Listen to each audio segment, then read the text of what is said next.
1 Nephi chapter 3. Lehi's sons returned to Jerusalem to obtain the plates of brass. Laban refuses to give the plates up. Nephi exhorts and encourages his brethren. Laban steals their property and attempts to slay them.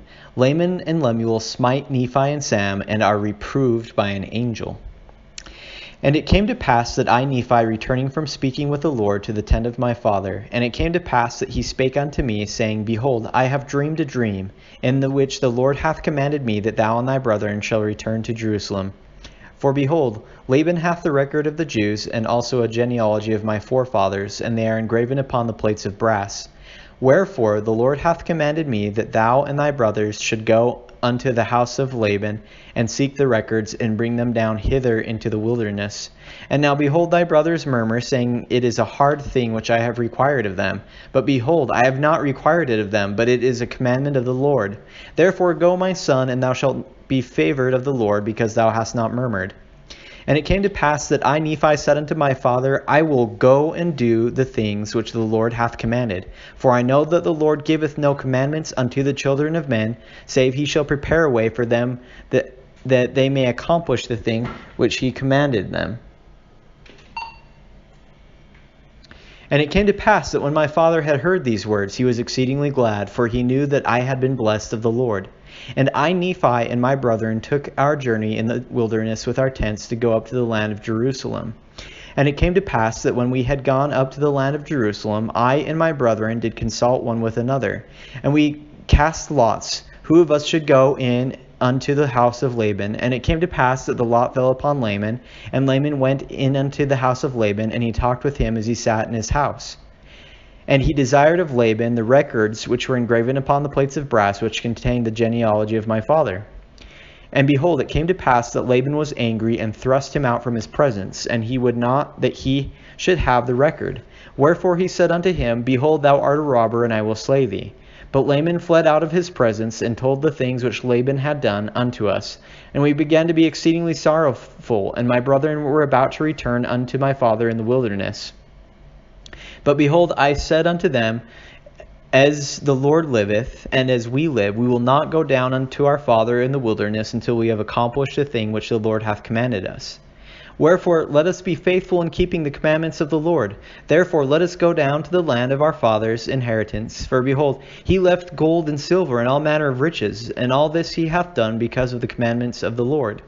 For he knew that Jerusalem must be destroyed because of the wickedness of the people. For behold, they have rejected the words of the prophets. Wherefore, if my father should dwell in the land after he hath been commanded to flee out of the land, behold, he would also perish. Wherefore, it must needs be that he flee out of the land. And behold, it is wisdom in God that we should obtain these records, that we may preserve unto our children the language of our fathers, and also that we may preserve unto them the words which have been spoken by the mouth of all the holy prophets, which have been delivered unto them by the Spirit and power of God, since the world began, even down unto this present time.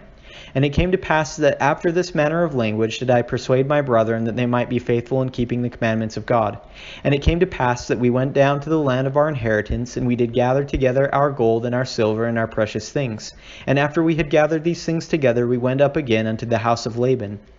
And it came to pass that we went in unto Laban, and desired him that he would give unto us the records which were engraven upon the plates of brass, for which we would give unto him our gold, and our silver, and all our precious things. And it came to pass that Laban saw our property, and that it was exceedingly great. He did lust after it, insomuch that he thrust us out, and sent his servants to slay us, that he might obtain our property. And it came to pass that we did flee before the servants of Laban, and we were obliged to leave behind our property, and it fell into the hands of Laban. And it came to pass that we fled into the wilderness, and the servants of Laban did not overtake us, and we hid ourselves in the cavity of a rock. And it came to pass that Laman was angry with me, and also my father, and also was Lemuel, for he hearkened unto the words of Laman.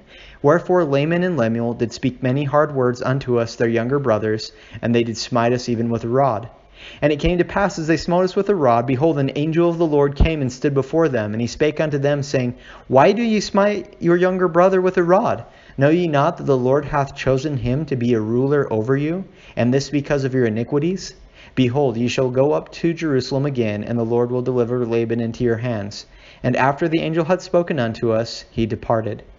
And after the angel had departed, Laman and Lemuel again began to murmur, saying, How is it possible that the Lord will deliver Laban into our hands? Behold, he is a mighty man, and he can command 50, yea, even he can slay 50. Then why not us? Just a few thoughts on 1 Nephi chapter 3.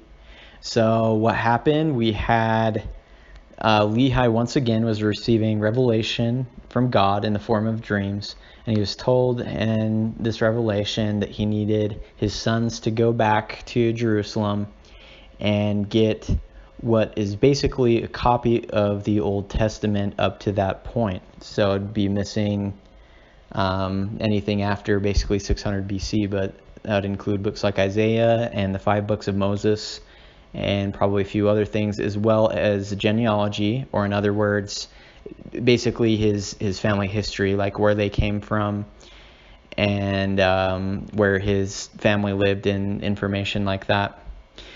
So as we will continue to see throughout the first book of Nephi, Laman and Lemuel tend to have a pretty bad attitude about things, and they tend to be pretty rebellious. And it's because they are lacking faith. They don't seem to understand the importance of what God is telling them to do, and they seem to just go along because they're too afraid, perhaps, to not be taken care of by their parents or something. It's really interesting why they didn't just choose to stay as rebellious as they are.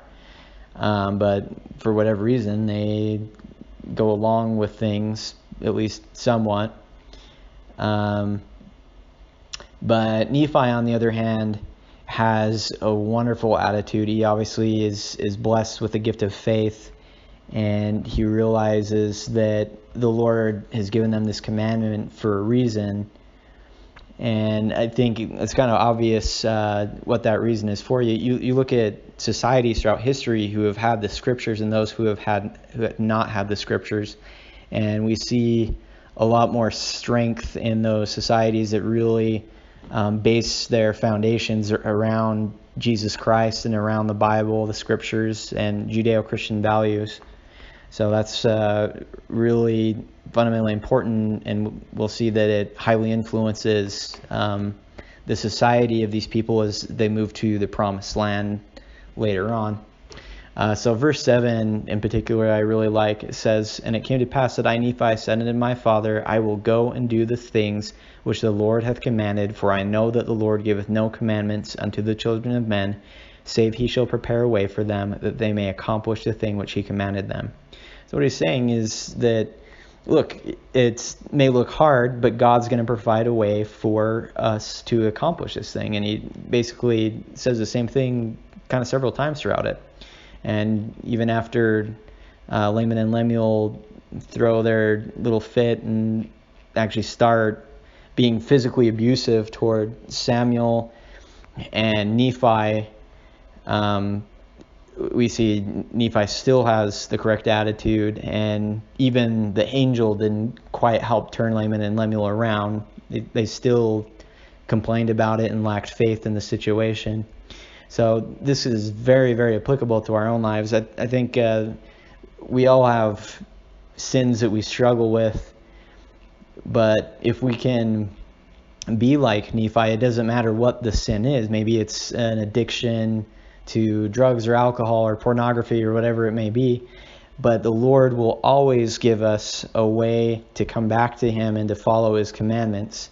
It might not be right away, it might not be easy, but through the grace of Jesus Christ, all things are possible. So I hope you can apply that in your life and what's going on with you. But I hope you are having a wonderful day, and I hope you will listen as we continue in 1 Nephi, and we'll see what happens about Nephi and his brothers getting these plates from Laban. Have a great day.